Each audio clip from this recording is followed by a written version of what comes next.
Practice Test 1. Talk and Announcement.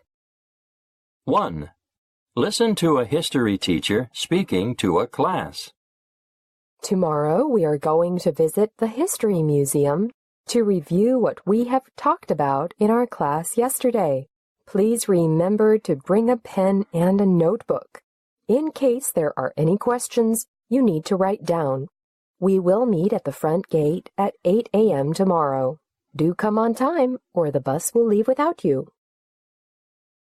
What does the teacher ask the students to bring with them? 2. Listen to a science teacher speaking to the students. There is something important in the lab I'd like you to know before we get started. First, take care of everything on your lab table, because some of them are really dangerous. Second, before you leave the lab, you have to clean up your lab table and put everything in order. Last but not least, take everything with you. Don't leave any personal things on the lab table. What is the main idea of the talk? 3. Listen to a principal speaking to the students over the intercom. Good morning, students. We are preparing for this year's New Year concert. If you can play any musical instrument, you are very welcomed to try the audition for the concert. The audition will be held at 4 p.m. this Friday after school in the music room. We also need several students to do some decoration for the school's music hall. Anyone who is interested in it, please contact Professor Johnson before Friday. What is the purpose of the talk? 4.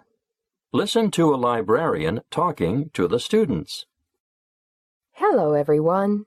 Today, I will talk about the rules you have to stick to in the library.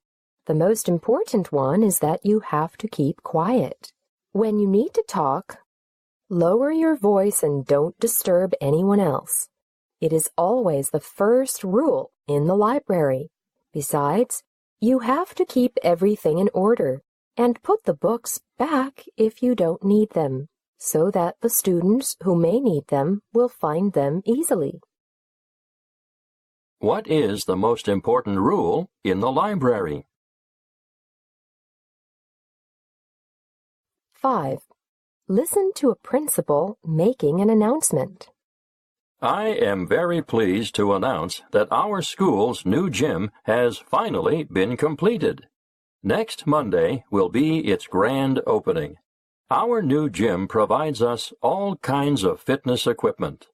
It will be open from 9 a.m. to 5 p.m. every day, including the weekends.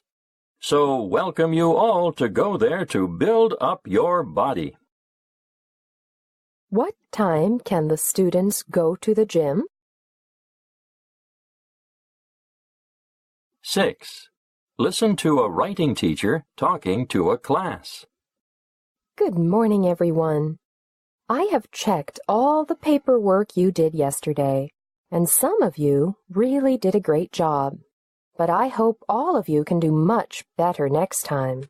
So when you hand in your next work, the first thing I need you to remember is to write some key words in the first line.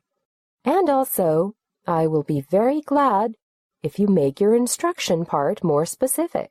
Actually, I mean to try to write down some details and explanations. What is the purpose of the talk? 7. Listen to a linguistic teacher talking to a class. Well, today we will still be discussing word framing. As we mentioned last time, word framing is the way that words are paraphrased, or say, arranged with a different order and emphasis. In other words, word framing is to repeat the same statement from a new perspective.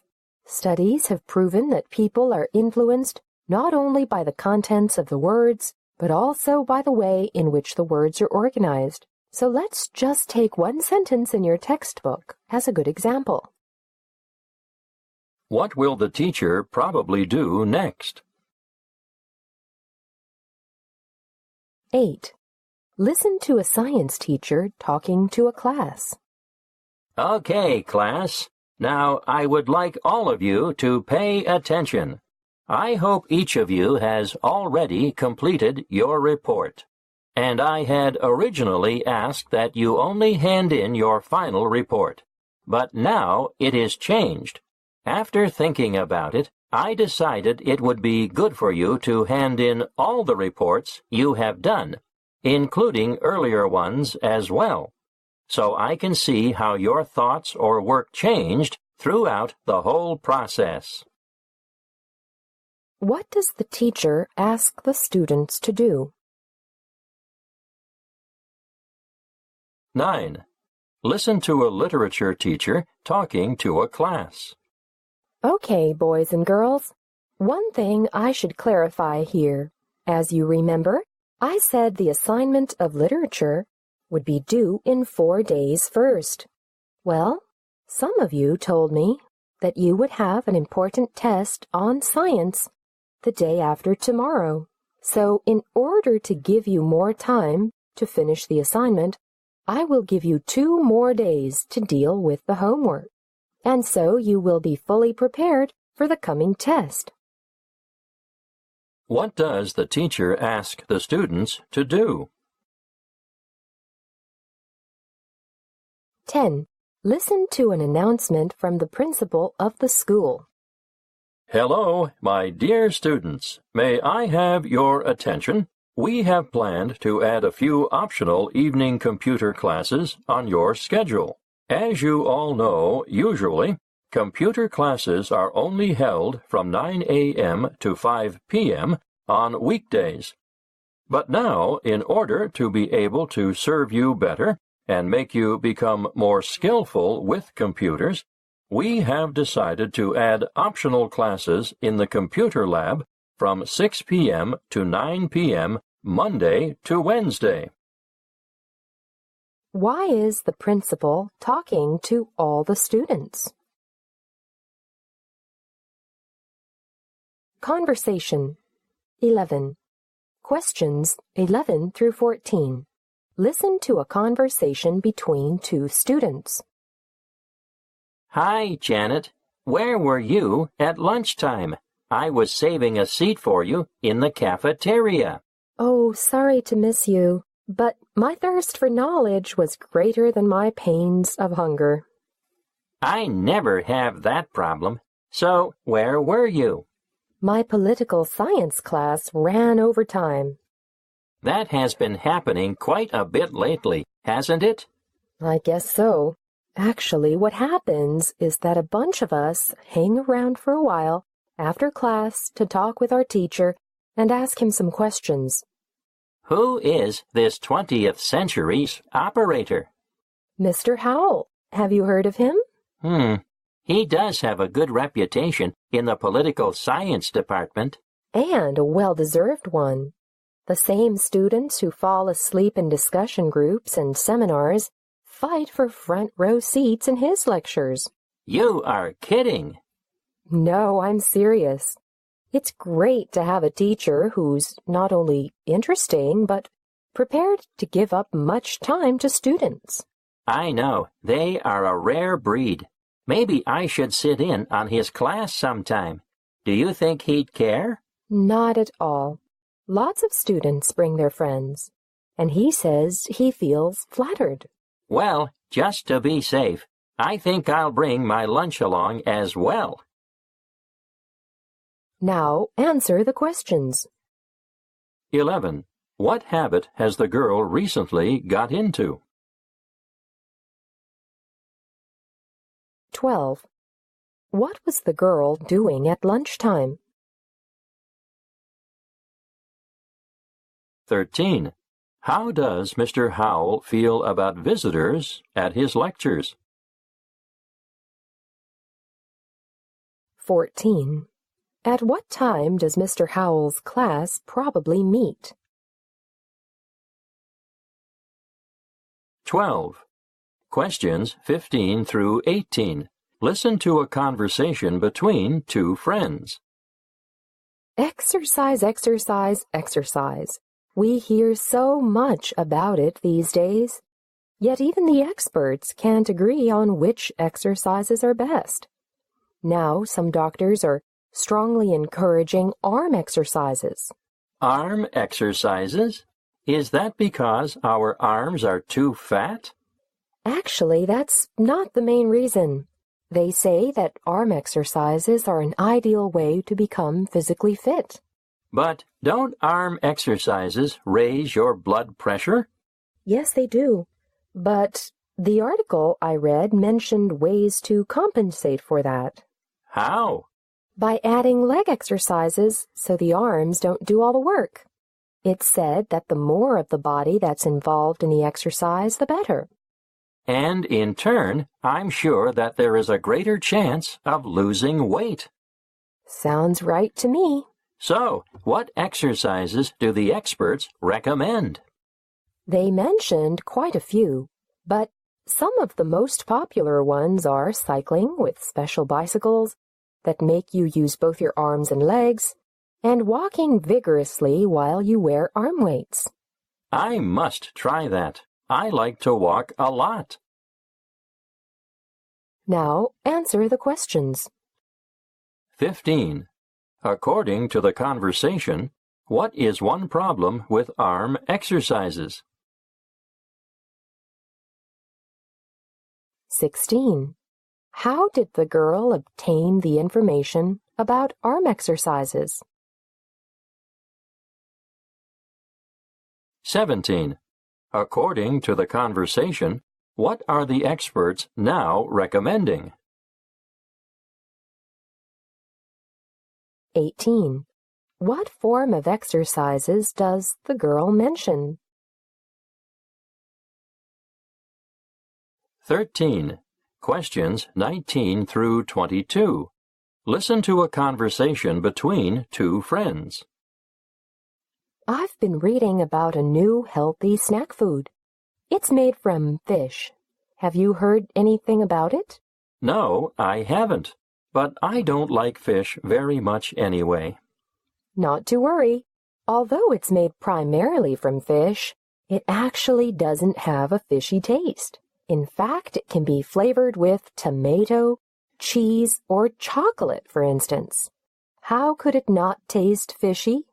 Do you know how this snack food is made?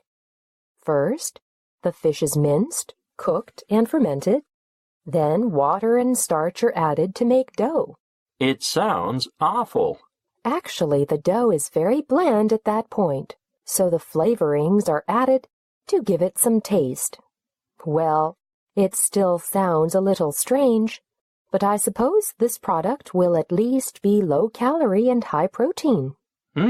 Sounds really healthy. Yes, it is. And it has a long shelf life, so it won't spoil quickly. It is also easy to digest and can be made from types of fish that usually aren't eaten or from high-grade fish byproducts. Have you got any samples? I might be willing to try the cheese-flavored variety. No, none of these seem to be available yet. As I understand it, this fish snack food probably will be in the stores in another couple of years. So you have a while to get used to the whole idea. A couple of years, huh? I didn't expect that it would be that long, but thanks for telling me about it. Now answer the questions. 19. What is the main topic of the conversation? 20. Why are flavorings added to the dough? 21. What would be a good reason for buying the product?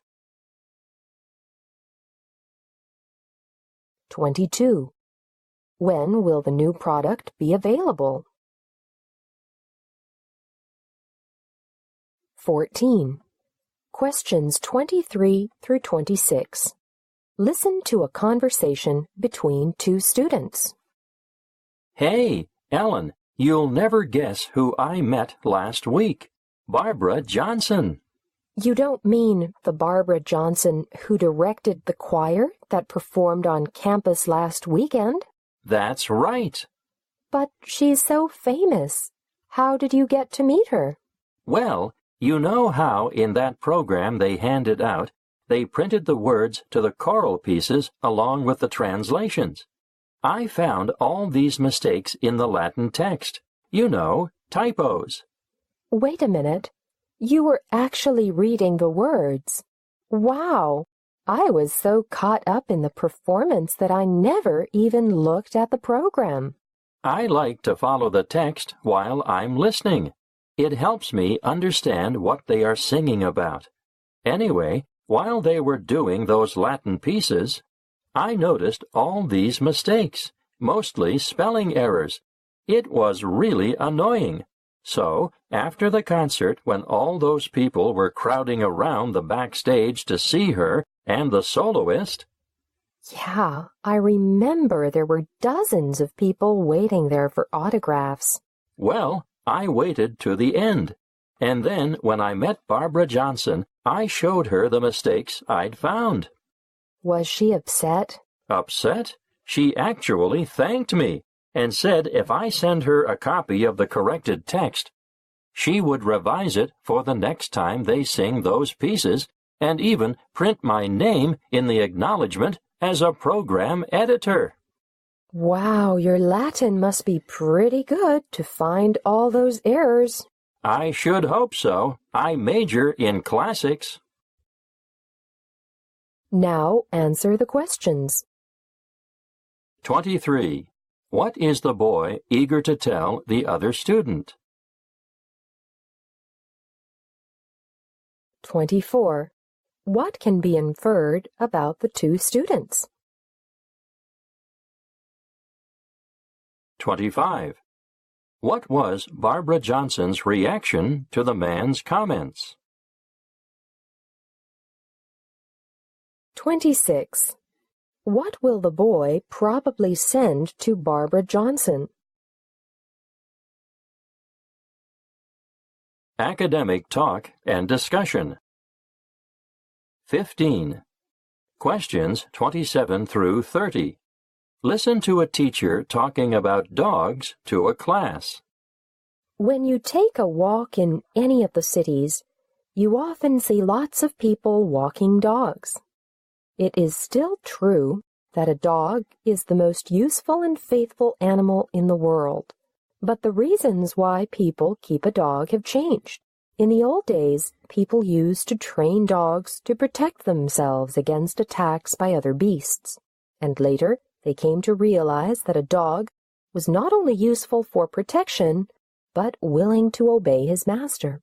For example, when people used dogs for hunting, the dogs would not eat what was caught without permission. But now, people in the city need not to protect themselves against attacks of animals. Why do they keep dogs then? Some people keep dogs to protect themselves from robbery, but the most important reason is for companionship. For a child, a dog is his best friend when he has no friends to play with. For young couples, a dog is their child when they have no children. For old couples, a dog is also their child when their real children have grown up. So the main reason why people keep dogs has changed from protection to companionship. Now, answer the questions. 27. What is the main idea of the talk?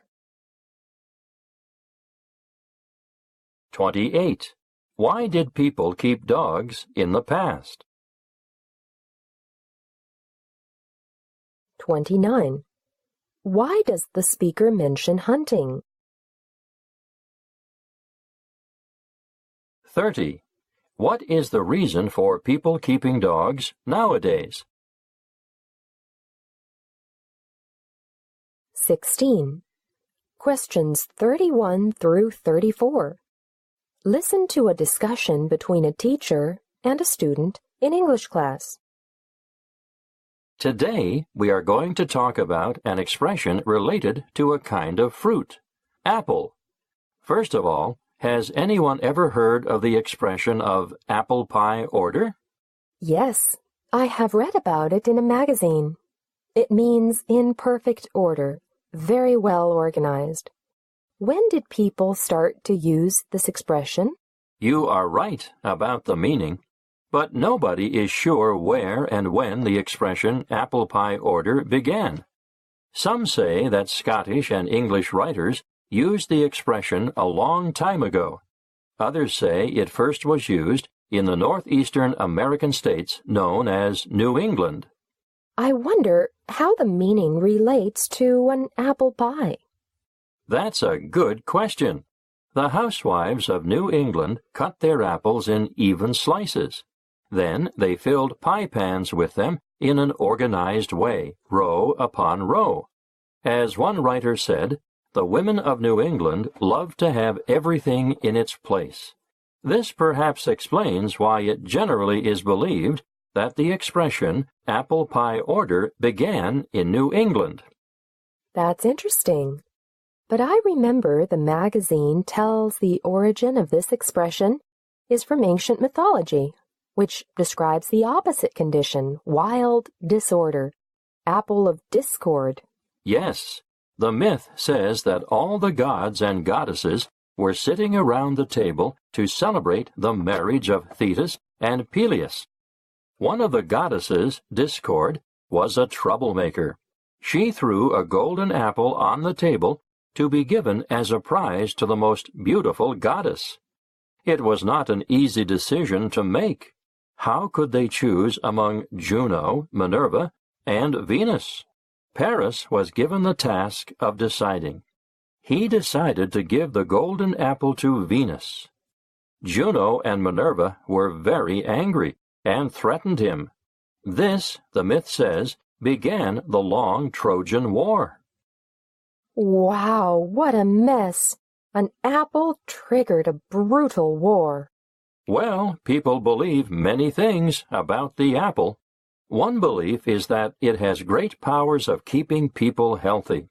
A very common expression is, an apple a day keeps the doctor away. Okay, that's all for today. We'll talk about some expressions related to animals next class, so be prepared.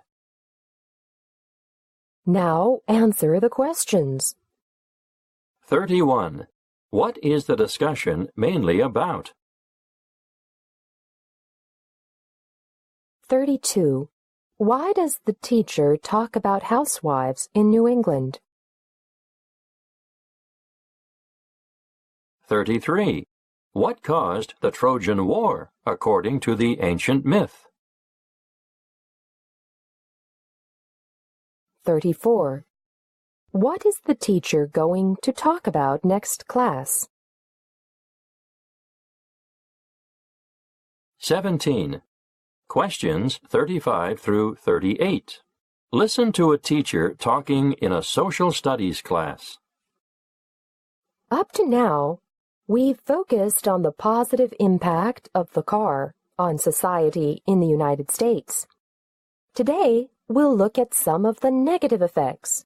A number of sociologists blame the car for the decline of the downtown areas of major cities. In the 1950s and 1960s, the car made it possible to work in the city, but live in the suburbs, which is far from downtown. Shopping patterns changed. Instead of going to downtown stores, people in the suburbs went to large shopping malls built in the open area outside the cities, where everything is cheaper. Merchants in the city failed. Stores closed. Downtown shopping areas became deserted. In recent years, there has been a rebirth for a number of downtown areas. Especially young married couples have moved into the city to avoid traffic jams. Now, let's look at some slides that illustrate these trends. By the way, tomorrow I'll explain the effect of all these cars on the environment. For example, what happens to the atmosphere as a result of burning gasoline and natural resources like fossil fuels? Now, answer the questions. 35. What did the speaker probably talk about before? 36. How did the car affect the workforce in the 1950s and 1960s? 37. What problem did city merchants face? 38. According to the speaker, why are some people moving back to the city? 18. Questions 39 through 42. Listen to a teacher talking about assignments. Your assignment this term will be to write 2 major research papers based on your science project. One of the most important things about writing a research paper is giving proper credit for your sources of information. Failure to do this is called plagiarism, which is a form of intellectual dishonesty. Plagiarism is a kind of stealing, or at least an unauthorized borrowing of someone else's ideas. Sometimes inexperienced students will plagiarize unintentionally and then be surprised when the teacher won't accept their papers or give them a failing grade. The best way to avoid unintentional plagiarizing is to be very careful in gathering your information as you take notes on books or magazine articles about the topic you've selected. First, try to assimilate the information thoroughly. Secondly, write down in your own words. This is called paraphrasing. If you do a good job of paraphrasing, you'll capture the main idea from your sources without actually using any phrases from it. Most of your notes should probably be paraphrased. However, occasionally you may find something you wish to quote directly in your research paper. In this case, be sure that you copy the quotation precisely in your notes and enclose it in quotation marks when you are finalizing your research paper. You'll be able to remember which of your notes are direct quotes and which are your own summary of the material. You can learn to incorporate them appropriately and give the original author proper credit. Now answer the questions. 39. What kind of assignment does the speaker discuss with the students? 40. What does the speaker warn the students against doing? 41. Whom does the speaker mention as likely plagiarizers? 42. According to the speaker, how should most of the notes be taken?